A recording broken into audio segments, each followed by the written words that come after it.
ஓம் சாந்தி. ஜனவரி 19, 2024. காலை முரளி வாப்தாதா மதுபன்.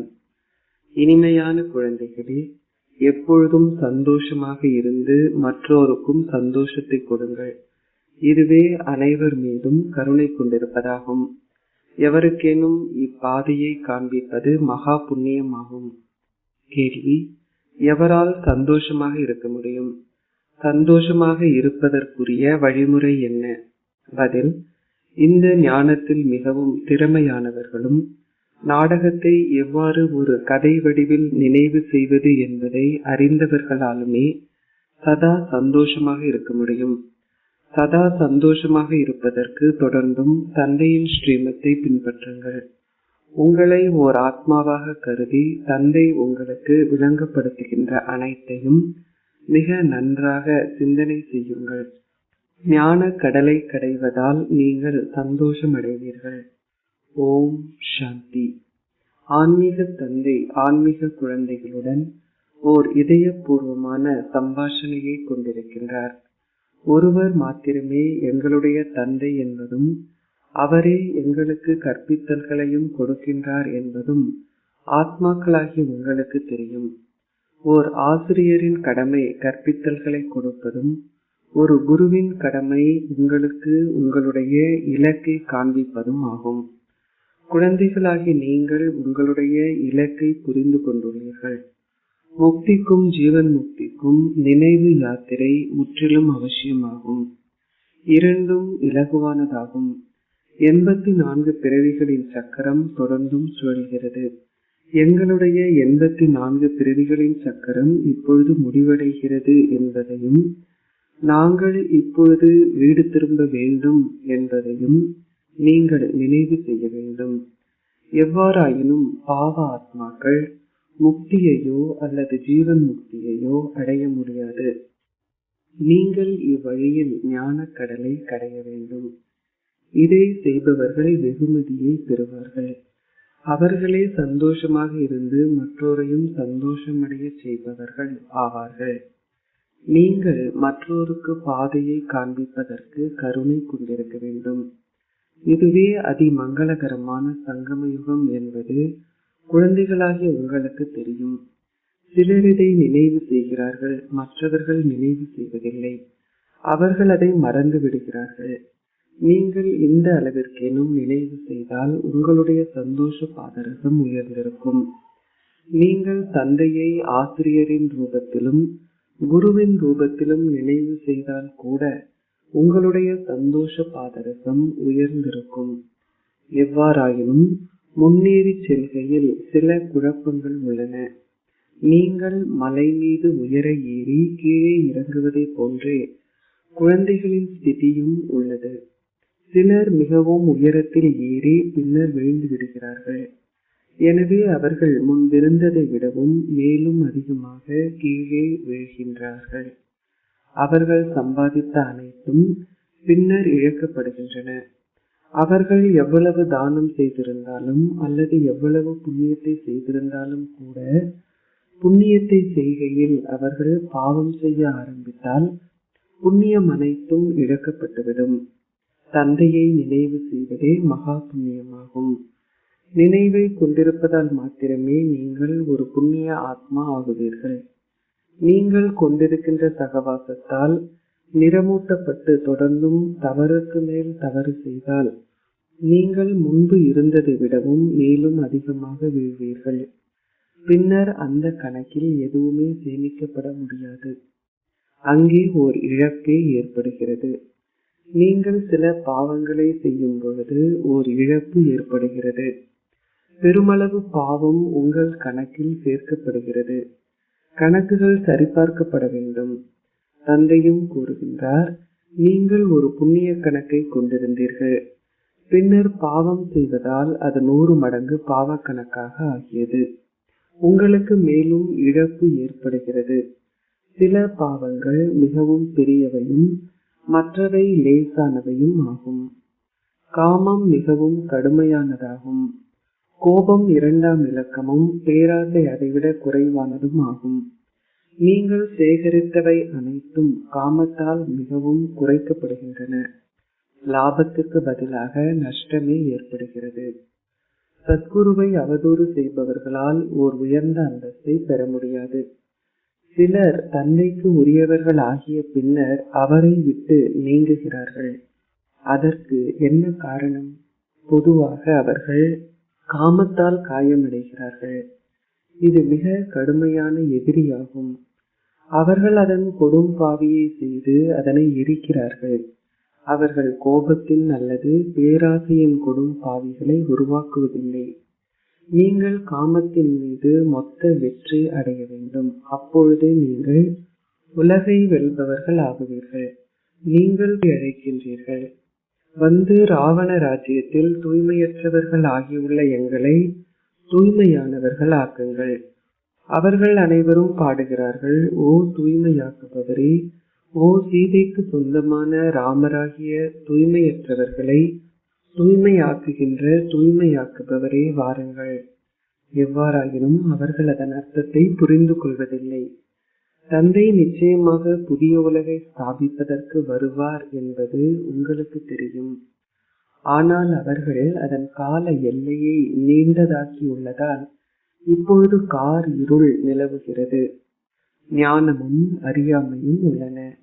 பக்தி அறியாமையாகும். ஏனெனில் அவர்கள் வழிபடுபவரையே அவர்களுக்கு தெரியாது. எனவே அவர்கள் எவ்வாறு அவரை அடைய முடியும்? இதனாலேயே அவர்களுடைய தானங்களும் புண்ணியங்கள் போன்றவையும் பயனற்றவை ஆகின்றன.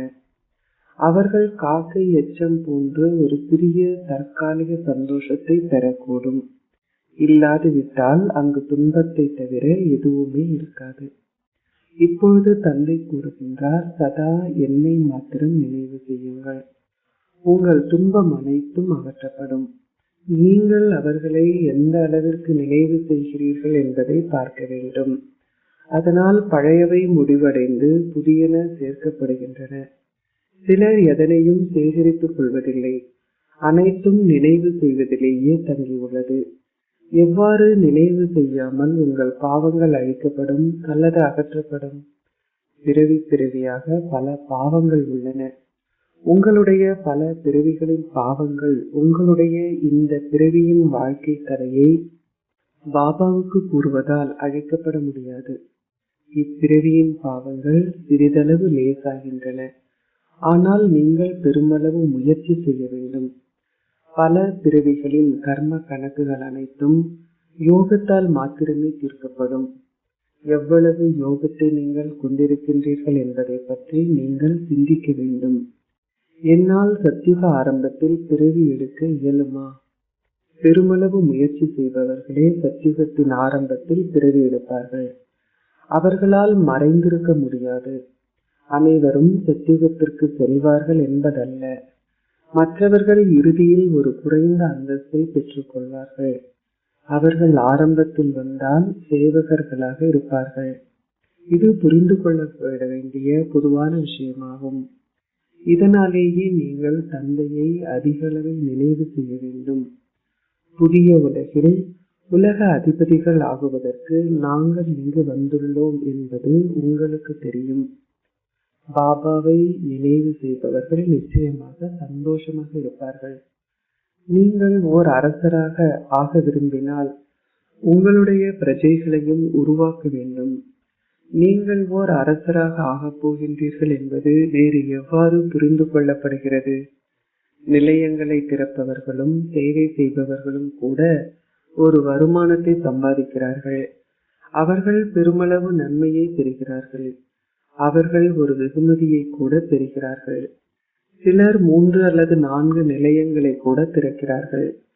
அவர்களை எதை செய்தாலும் நிச்சயமாக அதன் பங்கை பெறுகிறார்கள்.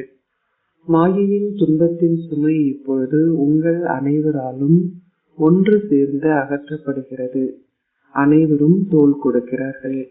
எனவே அனைவரும் ஒரு வெகுமதியை பெறுகிறார்கள். முயற்சி செய்பவர்களும் பலருக்கு பாதையை காண்பிப்பவர்களும் அதற்கு ஏற்ப ஓர் உயர்ந்த அந்தஸ்தை பெறுவார்கள். அவர்கள் பெருமளவு சந்தோஷத்தை கொண்டிருப்பார்கள். எத்தனை பேருக்கு நீங்கள் பாதையை காண்பித்துள்ளீர்கள் என்பதையும் எத்தனை பேரை நீங்கள் ஈடேற்றி உள்ளீர்கள் என்பதையும் உங்கள் இதயம் அறியும். இதுவே அனைத்தையும் செய்வதற்கான நேரமாகும். நீங்கள் அனைவரும் உணவையும் பானத்தையும் பெறுகின்றீர்கள். சிலர் முற்றிலும் எந்த வேலையையும் செய்வதில்லை. மம்மா எவ்வளவு சேவை செய்தார் என்று பாருங்கள். அவர் சேவையால் பலருக்கு நன்மை அளித்தார். இங்கும் பெருமளவு சேவை தேவைப்படுகிறது. யோகத்திலும் சேவை உள்ளது. நீங்கள் அத்தகைய ஆழமான வழிகாட்டல்களை பெறுகின்றீர்கள். இப்பொழுது நீங்கள் முன்னேறி செல்வதால் பல வித்தியாசமான கருத்துகள் வெளிப்படும்.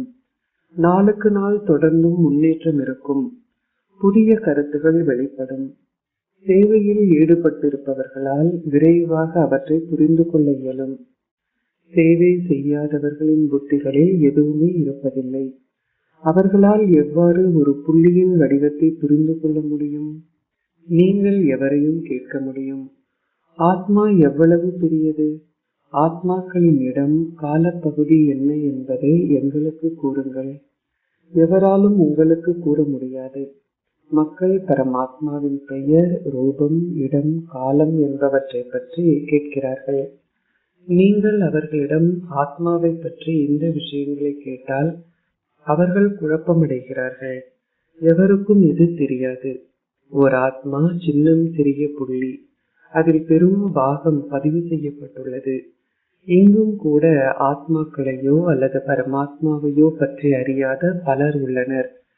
அவர்கள் விகாரங்களை துறந்திருக்கிறார்கள். அது கூட ஒரு அற்புதமே. சந்நியாசிகளின் தர்மம் வேறுபட்டதாகும். இந்த ஞானம் உங்களுக்கானதாகும். தந்தை விளங்கப்படுத்துகின்றார். நீங்கள் தூய்மையானவர்களாக இருந்தீர்கள். பின்னர் நீங்கள் தூய்மையற்றவர்கள் ஆகினீர்கள். இப்பொழுது நீங்கள் மீண்டும் தூய்மையானவர்கள் ஆக வேண்டும். நீங்கள் மாத்திரமே 84 பிறவிகளின் சக்கரத்தை சுற்றி வருகிறீர்கள். உலகிலுள்ள எவருக்கும் இந்த விஷயங்கள் தெரியாது. ஞானம் பக்தியிலிருந்து வேறுபட்டதாகும். ஞானம் உங்களை மேலேறச் செய்கிறது, பக்தியோ உங்களை கீழிறங்க செய்கிறது. எனவே பகலுக்கும் இரவுக்கும் இடையிலான வித்தியாசம் உள்ளது. மக்கள் எவ்வளவுதான் வேதங்களினதும் சமய நூல்களினதும் அதிகாரிகளாக தங்களை கருதினாலும் அவர்களுக்கு முற்றிலும் எதுவுமே தெரியாது. இப்பொழுது உங்களுக்கும் அவை தெரியும். உங்கள் மத்தியிலும் கூட அது வரிசை கிரமமானதாகும். நீங்கள் மறந்து விடுவதன் காரணமாகவே உங்களுடைய சந்தோஷம் மறைகிறது. இல்லாதுவிட்டால் நீங்கள் பெருமளவு சந்தோஷத்தை கொண்டிருப்பீர்கள். நீங்கள் பாபாவிடம் இருந்து இந்த ஆஸ்தியை பெறுகின்றீர்கள். பாபா உங்களுக்கு காட்சிகளை அருள்கின்றார். எவ்வாறாயினும் நீங்கள் காட்சிகளை பெற்று ஆனால் ஸ்ரீமத்தை பின்பற்றாது விட்டால் அதில் என்ன நன்மை இருக்கிறது? மக்கள் துன்பத்தில் இருக்கும் பொழுதே தந்தையை நினைவு செய்கிறார்கள். அவர்கள் தந்தையை அழைக்கிறார்கள். விடுதலை அளிப்பவரே, ஓ ராமா, ஓ பிரபு. ஆனால் அவர் யார் என்பது அவர்களுக்கு தெரியாது. பக்தி மார்க்கத்தில் உள்ள எவரும் கூறுவதில்லை, உங்களை ஓர் ஆத்மாவாக கருதி தந்தையை நினைவு செய்யுங்கள். அவ்வாறு அவர்கள் கூறுவதே இல்லை. அவர்கள் அவ்வாறு கூறி இருந்தார்களாயின் அது தொன்று தொட்டு தொடர்ந்திருக்க வேண்டும். பக்தி தொடர்ந்திருக்கிறது. பெருமளவு பக்தி இருந்தாலும் ஞானம் ஒருவரை பற்றியதாகும். பக்தி செய்வதால் தாங்கள் கடவுளை கண்டடைவார்கள் என்று மக்கள் நினைக்கிறார்கள். ஆனால் எவ்வாறு அல்லது எப்பொழுது என்பது அவர்களுக்கு தெரியாது. எப்பொழுது பக்தி ஆரம்பமாகிறது அல்லது யார் கூடிய அளவு பக்தி செய்தார்கள் என்பது எவருக்கும் தெரியாது. அவர்கள் தொடர்ந்தும் இன்னும் 40,000 வருடங்கள் பக்தி செய்வார்களா? ஒரு புறத்தில் மக்கள் பக்தி செய்து கொண்டிருக்கிறார்கள், மறுபுறத்தில் நீங்கள் ஞானத்தை பெற்றுக் கொண்டிருக்கிறீர்கள். நீங்கள் மனிதர்களுடன் அதிக பிரயத்தனம் செய்ய வேண்டி உள்ளது. நீங்கள் பல கண்காட்சிகளை நடத்தினீர்கள். ஆனால் அப்படி இருந்தும் பல மில்லியன் கணக்கானோரில் ஒரு கைப்பிடி அளவினரே வெளித்தோன்றுகிறார்கள். எத்தனை பேரை நீங்கள் உங்களைப் போன்று ஆக்கி இங்கு கொண்டு வருகிறீர்கள்? உண்மையான பிராமணர்கள் எத்தனை பேர் உள்ளார்கள் என்பதை உங்களால் இந்நேரத்தில் கணக்கிட முடியாது. பல போலி குழந்தைகளும் உள்ளார்கள். பிராமண குருமார்கள் சமய கதைகளை கூறுகிறார்கள். பாபாவோ உங்களுக்கு கீதையின் கதையை கூறுகின்றார். நீங்களும் அதை கூறுகின்றீர்கள். பாபா அதை பேசுவது போன்று குழந்தைகளாகிய நீங்களும் பேசுகின்றீர்கள். உண்மையான கீதையை கூறுவது குழந்தைகளாகிய உங்களின் கடமையாகும். அனைவருக்கும் சமய நூல்கள் உள்ளன. உண்மையில் சமய நூல்கள் போன்ற அனைத்தும் பக்தி மார்க்கத்திற்கு உரியவையாகும். ஒரு கீதை மாத்திரமே ஞானத்தின் சமய நூலாகும். கீதையே தாயும் தந்தையும் ஆகும். தந்தையே வந்து அனைவருக்கும் ஜீவன் முக்தியை அருள்கின்றார். அத்தகைய தந்தையை மக்கள் பின்னர் இகழ்கிறார்கள். சிவ் பாபாவின் பிறந்த நாள் வைரம் போன்று பெருமதி மிக்கதாகும். அதி மேலான கடவுளே ஜீவன் முக்தியை அருள்பவராவார். எவ்வாறு வேறு எவருடைய புகழ் இருக்கும்? மக்கள் தேவர்களை புகழ்கிறார்கள். ஆனால் ஒரே ஒரு தந்தை மாத்திரமே அவர்களை தேவர்கள் ஆக்குகின்றார். எங்களுடைய ஸ்தாபனையும் விநாசமும் நடைபெறுகின்றன. எதையும் விளங்கப்படுத்த இயலாத பலர் உள்ளார்கள். எனவே அவர்கள் பௌதீக வேலையை செய்கிறார்கள். இராணுவத்தில் அனைத்து வேலைகளையும் செய்பவர்கள் உள்ளார்கள். கற்றவர்கள் முன்னிலையில் கற்காதவர்கள் தலைவணங்க நேரிடும் என்றும் கூறப்பட்டுள்ளது. மம்மாவும் பாபாவும் செய்வதிலிருந்து கற்றுக்கொள்ளுங்கள். யார் விசேஷமான அன்பிற்கினிய குழந்தைகள் என்பதையும் நீங்கள் புரிந்து கொள்ள முடியும். நீங்கள் பாபாவை கேட்டால் பாபா உங்களுக்கு ஒரு பெயரை கொடுத்து கூறுவார், இன்னென்னாரை பின்பற்றுங்கள். சேவாதாரிகள் அல்லாதவர்கள் மற்றொருக்கு எதை கற்பிப்பார்கள்? அவர்கள் மேலும் அதிகமாக நேரத்தை வீணாக்குவார்கள். பாபா விளங்கப்படுத்துகின்றார், நீங்கள் முன்னேற்றமடைய விரும்பினால் அதை இங்கு செய்ய முடியும். நீங்கள் எவ்வாறு 84 பிறவிகள் எடுத்தீர்கள் என்பதை பற்றிய பாடம் இங்கு உள்ளது. நீங்கள் இதை புரிந்து கொண்டுள்ளீர்கள். எனவே இப்பொழுது அதை மற்றோருக்கும் விளங்கப்படுத்துங்கள். இது மிகவும் இலகுவானதாகும். நீங்கள் இவ்வாறு ஆக வேண்டும். நேற்று நீங்கள் அவர்களை வழிபட்டீர்கள். இன்று நீங்கள் வழிபடவில்லை. ஏனெனில் நீங்கள் ஞானத்தை பெற்றுள்ளீர்கள். பலர் வந்து ஞானத்தை பெறுவார்கள். நீங்கள் மேலும் நிலையங்களை திறக்கும் பொழுது மக்கள் பலரும் வந்து அதை புரிந்து கொள்வார்கள். அதை அவர்கள் கேட்டதுமே அவர்களுடைய சந்தோஷ பாதரசம் உயரும். நீங்கள் சாதாரண ஆணிலிருந்து நாராயணனாக மாற வேண்டும். சத்திய நாராயணனின் கதையும் உள்ளது. பக்தி செய்வதால் மக்கள் தொடர்ந்தும் கீழிறங்குகிறார்கள். ஞானம் என்ன என்பது அவர்களுக்கு தெரியாது. எல்லையற்ற தந்தை உங்களுக்கு மிக சரியாக விளங்கப்படுத்துகின்றார். பாபா கூறுகின்றார், நேற்று நான் உங்களுக்கு ஒரு ராஜ்யத்தை கொடுத்தேன். எனவே அந்த ராஜ்யம் எங்கு சென்றது? இது ஒரு நாடகம் என்பது உங்களுக்கே தெரியும். தந்தை ஒருவர் மாத்திரமே உங்களுக்கு முழு நாடகத்தின் ரகசியங்களையும் கூறுகின்றார். நாங்கள் கூறுகின்றோம், பாபா, நீங்கள் நாடகத்தால் கட்டுண்டு இருக்கின்றீர்கள். எனவே நீங்கள் தூய்மையற்ற உலகில் வந்து ஒரு தூய்மையற்ற சரீரத்தில் பிரவேசிக்க வேண்டியுள்ளது. மக்கள் கடவுளை பெருமளவு புகழ்கிறார்கள். குழந்தைகள் கூறுகிறார்கள், பாபா, நாங்கள் உங்களை அழைத்தோம். எனவே நீங்கள் எங்களுக்கு சேவை செய்வதற்கு, அதாவது தூய்மையற்றவர்களிலிருந்து எங்களை தூய்மையானவர்கள் ஆக்குவதற்கு வரவேண்டி உள்ளது. ஒவ்வொரு கல்பமும் நீங்கள் எங்களை தேவர்களாக்கி பின்னர் சென்று விடுகின்றீர்கள். இது ஒரு கதை போன்றதாகும். இது திறமைசாலிகளுக்கான கதையாகும். குழந்தைகளாகி நீங்கள் சந்தோஷமாக இருக்க வேண்டும். நாடகத்திற்கு ஏற்ப பாபா சேவகனாகவும் ஆகிவிட்டார். தந்தை கூறுகின்றார், எனது வழிகாட்டல்களை பின்பற்றுங்கள். உங்களை ஓர் ஆத்மாவாக கருதுங்கள். ஷரீர உணர்வை துறந்து விடுங்கள். நீங்கள் புதிய உலகில் ஒரு புதிய ஷரீரத்தை பெறுவீர்கள். தந்தை உங்களுக்கு விளங்கப்படுத்துகின்ற விஷயங்களை மிக நன்றாக சிந்தனை செய்யுங்கள். இவ்வாறு ஆகுவதற்கு நீங்கள் இங்கு வந்துள்ளீர்கள் என்பதை புரிந்து கொள்வதற்கு உங்களுடைய புத்தியை பயன்படுத்துங்கள். உங்கள் முன்னிலையில் உங்களுடைய இலக்கும் லட்சியமும் உள்ளது. அம்மக்கள் கடவுளை ஒரு மனிதனாக கருதுகிறார்கள் அல்லது அவர் அஷரீரியானவர் என்று அவர்கள் கூறுகிறார்கள். ஆத்மாக்களாகிய நீங்கள் அனைவரும் கூட அஷரீரியானவர்கள். நீங்கள் ஒரு சரீரத்தை ஏற்று உங்கள் பாகத்தை நடிக்கின்றீர்கள்.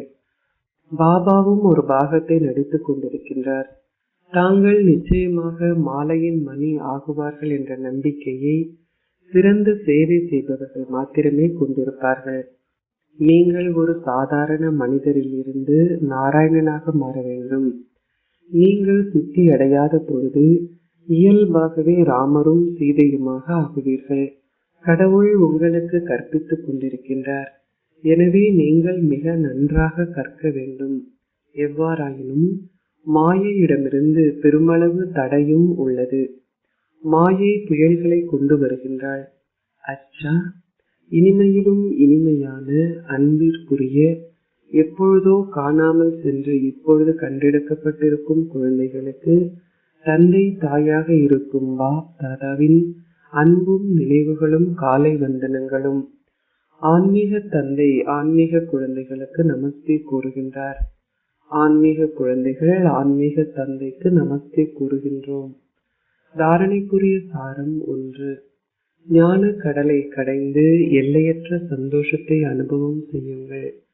மற்றொருக்கு இப்பாதையை காட்டுவதற்கு கருணை கொண்டிருங்கள். நீங்கள் கொண்டிருக்கின்ற சகவாசத்தால் நிறமூட்டப்பட்டு பாவ செயல்களை செய்யாதீர்கள். 2. மாயையின் துன்ப சுமையை அகற்றுவதற்கு நீங்கள் அனைவரும் உங்கள் தோளை கொடுக்க வேண்டும்.